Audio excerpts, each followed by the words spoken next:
Stephen A. Smith has lost his mind, and I'm happy that D.L. Hughley is calling him out, because any hopes of Stephen A. Smith running for president in 2028 is laughable, and he should not even think about it. Not that I necessarily take Stephen A. Smith seriously, but D.L. Hughley calls out Stephen A. Smith because he can be a potential threat and a harm to Democrats, and he actually explains why. Let's go ahead and check out this video. Hit that like button, subscribe to the channel, and let's get into it, y'all.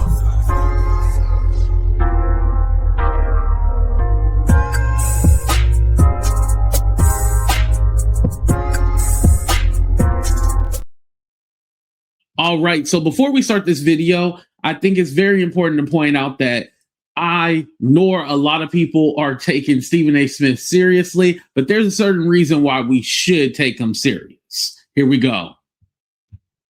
You know what I don't get? Why is it that every time I hear Stephen A. Smith account of something, like, why, if you got a show called First Take, why is your first take always so fucked up? Like, why do you always, like, you remember when he was on a View when he derided General Kelly? Yes. And now the very thing that General Kelly was trying to avoid, we're finding out has some merit, that he was trying to, in essence, encourage people to not put themselves in this situation. Like, because they're going to look at everybody, and all those people could potentially, and a lot of those people don't have the rank and tenure to have, you know, the kind of legal representation you need to fight something like that. But he doesn't get that upset about anything. Like when he got upset and I'm not in the military but I know people in the military. He used to have family members who are in the military. Everybody does. And even they knew how wrong that was. Or when he said this about Donald Trump. As much as people may have been abhorred by Donald Trump's statement weeks ago, talking about how black folks, he's hearing that black folks relatable because what he's going through is similar to what black Americans have gone through. He wasn't lying. He was telling the truth. When you see the law enforcement, the court system, and everything else being exercised against him, it is something that black folks throughout this nation can relate to with some of our historic, iconic figures. We've seen that happen throughout society. So no matter what race, what ethnicity you may emanate from, we relate to you when you're suffering like that because we know we have. Black. The difference is Trump is guilty.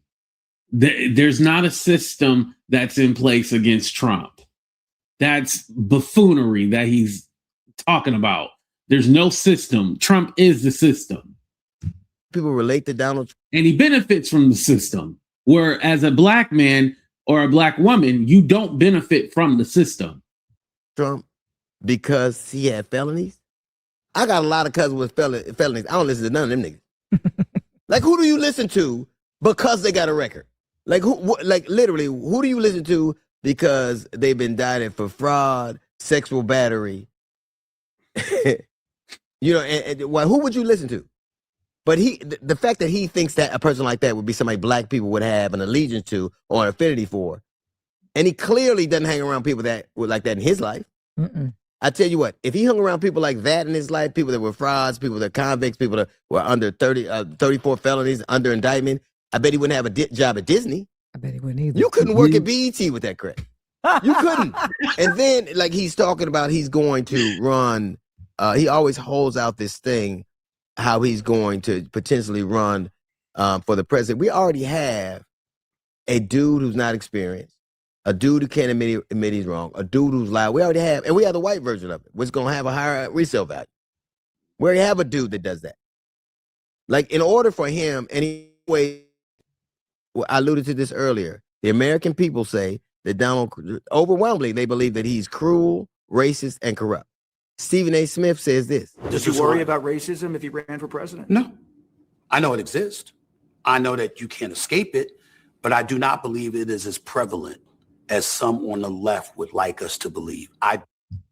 Now, what D.L. Hughley didn't play in this clip is that beforehand, he said Westmore would have a problem because people would think of Barack Obama when they look at him. Why would they think of Barack Obama? Because he's a black man. Ding, ding, ding. So this whole clip was bullshit that he said, "Oh, I don't have to worry about race." Do believe a vast majority of Americans judge you on the content of your individual character rather than the color of your skin. How do you not see the very things everybody else is seeing? He says that he thinks that the left, it is not as bad as the left makes it. Now, there's no doubt that as a nation, we have made great strides. The nation is not, but I would also say it's fair to say that this administration has eroded them. He's trying to take us out of the history book. We had a Super Bowl that just happened where half the country wouldn't watch it because a Spanish dude was singing. But the left is making that. Mm-hmm.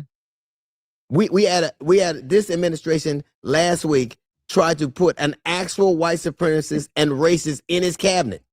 But Stephen A. Smith didn't see that. So you think it's a concoction of the left? And I think that he would be better served if he just came out and just said he's a right winger. Because he always backs plays that nobody else. If the nation can see he's corrupt, if the nation can see he's racist, if the nation can see he's cruel, you can't. I mean, he is going to be tough on crime, though, right? And then he's saying, I'm gonna be tough on crime. Like everybody says that. Everybody says that. There's not going to be a shortage of police when I get in office. Let me ask you something. The only budgets that never get cut are the military and the police. You've never seen somebody the only reason there's a police shortage if a bunch of people quit. But their budget is always extended. And what are you going to do that nobody else did? When you talk about the border is going to be closed, Tom Homan and Donald Trump told us the border, the nation is the more secure as it's ever been. The border is more secure as it's ever been. How are you going to do that better? I would expect. But then also too, how does he expect to run as a Democrat? Like that's his whole thing. His whole shtick is, oh yeah, I'm gonna run as a Democrat. But all your talking points are very Republican. How is that gonna work? A real candidacy if you were giving us an answer to issues instead of slogans. Everybody says what you're saying. What are you gonna do about the fact that the black unemployment rate is the highest it's been in 20 years? What are you going to do about the fact that our internationally we've lost a lot of cachet? What are you going to do about the fact that the way the inflation is affecting people's pockets? What are you going to do about the fact that tariffs have impacted us? What are you going to do about the fact that now we have a whole bunch of people that got fired specifically because of DEI? What are you going to do about the fact that the nation's reputation and the way it looks at police is different because of ICE? How are you going to handle all of this upheaval? Because this nation, I'm going to tell you something. Having Trump go away and have somebody else who's kind of like him with a tan is not the answer. Nope. Like you really think you have something to add. And I don't know how you become the Democratic nominee. To be the Democratic nominee, you know who you need? Black women. You need black women. Look at some of the things he said about black women. When we make the argument and we want to bring race into the equation, we got to have it. We got to have the evidence. It can't be subliminal. It can't be something that's assumed. It can't be something that can that is rife with plausible deniability. We got to know it. And if you're going to support Joy Reid, the best way for you to do it was to make sure she didn't suffer a 47% drop in the ratings. How Jasmine Crockett chooses to express herself, I'm like, is that going to help your district in Texas? Aren't you there to find a way to get stuff done as opposed to just being an impediment to what work goes into that? To use your platform in order to not only come for me, but consistently kind of have a track record of coming for Black women, I was just very disappointed in him. They're paying you not for your numbers, my friend. They're paying you because you are willing to say the nasty things about Black people that they want to say. Your reaction? They should be ashamed of themselves. Many Black women have had this criticism on Stephen A. Smith. Who are the many? Because I think they're the few. Black women. But yet he's convinced that millions of people have told him that he should run for president. Are you kidding me? Women and black men, we vote about the same rate. But if you want to be the nominee, black women gonna have to march on doors for you. They're gonna have to gather. They're gonna have to drive people to the polls. They're gonna have to stand in front of malls and talk to you about candidates. They're gonna have to work for you. Imagine what black woman you think gonna work for him? I'm not saying that people wouldn't vote for him, but what black woman's gonna get out of her bed, drive, and start canvassing for you? Well, especially after all the things you said about Joy Reid, the ones that we love. Right. Joy Reid. You didn't say nothing about no brothers nobody hate. You could talk. But then Stephen A. Smith, his fan base is more Republican. So how does he expect to win the Democratic nomination? Talk all you want about Nicki Minaj. Nobody give a fuck about that. But you're talking about these people that black women love. These are the people who they aspire for their daughters to be. They hold them up. Like, who wouldn't want their daughters to be like Kamala Harris or Joy Reid? Who wouldn't want them to be like Jasmine Crockett? But you have found a way to malign them, and you think that people, because if you don't have a black woman, you're not a Democratic nominee. And I don't give a fuck if it's mayor, city council. I don't give a goddamn what it is. If you don't have black women canvassing for you and marching for you and knocking on doors for you and getting the word out for you and praying for you and sending people to church for you, you're not gonna win. Do you know what they call black women? Primary election kingmakers. Let me tell you something. That's what I work in black radio. If black women don't like what you're doing, R. Kelly got in trouble when black women saw that documentary. Like, you know what? I'm done with this nigga. Now I'll still play 12 pay when ain't anybody looking. But they are really, they decide how far you go and how much. If you look at the Kamala Harris's campaign in 107 days, the first thing that gave her any wind at all was black women getting on the internet and having those calls. And she ran a campaign. You got to remember, she won a campaign. I remember that Sunday when Joe Biden had dropped out and he had endorsed Kamala Harris. I was like, I don't know about that. But those black women, it was the call that they do. And mind you, they actually do that every Sunday. It just happened that Joe Biden had dropped out that Sunday and endorsed Kamala Harris. They're the ones who really got it started. Then you seen like it was black men for Harris. Then it went to white men, Latinos, white women, comedians. Like it was so many groups out there, coming together to support Kamala Harris. Campaign in 107 days, and the whole of the world, the most wealthy white dudes on the face of the earth, formed Voltron to stop her from winning. But black women were the first thing that got her a chance. But you think that those women, Stephen A. Smith's hairline will come back before black women support will. If you ever see Stephen A. with his full fro, the apocalypse or the rapture, or black women like him again. and this Epstein thing, man, I kind of the thing I resent the most about all of it. He brings up how he's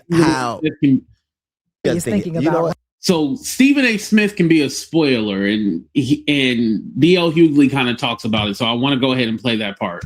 I don't think Stephen A. Smith thinks he has a chance. You know what I think Stephen A. Smith is doing? I think Stephen A. Smith is going to be Jill Stein. Ooh. I think Stephen A. Smith is somebody that they'll put on the ballot to draw enough black people away so that it hurts them. I think he's no different than what Kanye did when in 2020 when he got on some states. He is going to be a distraction that the right uses to shear off just enough black votes in these inner cities to win. That's what I think. You can't win. The very thing you need to win, you don't have. So what do you do now? That's why, man, I'm going to tell you something. Every week, I do somebody that's doing shit you can't explain, and I call it that nigga here. He is going in the Hall of Fame.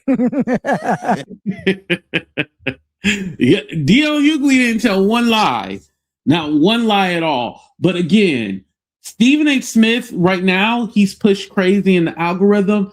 It's going to get crazier as we get close to 2028. It's already starting now, but 2028 is going to be when you see like the Republicans really push Stephen A. Smith as the representative for all black people or the representative for all Democrats, even though he's an independent. So they're going to push him out there as well as long as he keeps up that rhetoric. Oh, they love him. That's why he's always on News Nation. I forgot to show you guys this clip, and I'll do it in a different show. But Bill O'Reilly was like, man, you got to run for president, all smiling and cheesing. It's because literally he's a minstrel show. This is why they're propping it up like, oh, yeah, I like that guy. They want to sabotage the Democrats. They know what they're doing because the same thing that they said about Kamala, Bernie Sanders, Joe Biden, they're going to say about you too. Watch. But hey, he don't like to listen, right?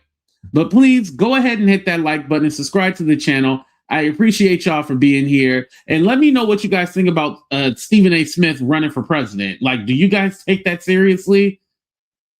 Even though I don't, we probably should. The times we're living in, right? But make sure you guys go ahead and book your trip to Vegas, April 10th through the 12th. I can't wait to meet you guys at our Vegas meetup. I love y'all for watching, but we out of here. Deuces, everybody.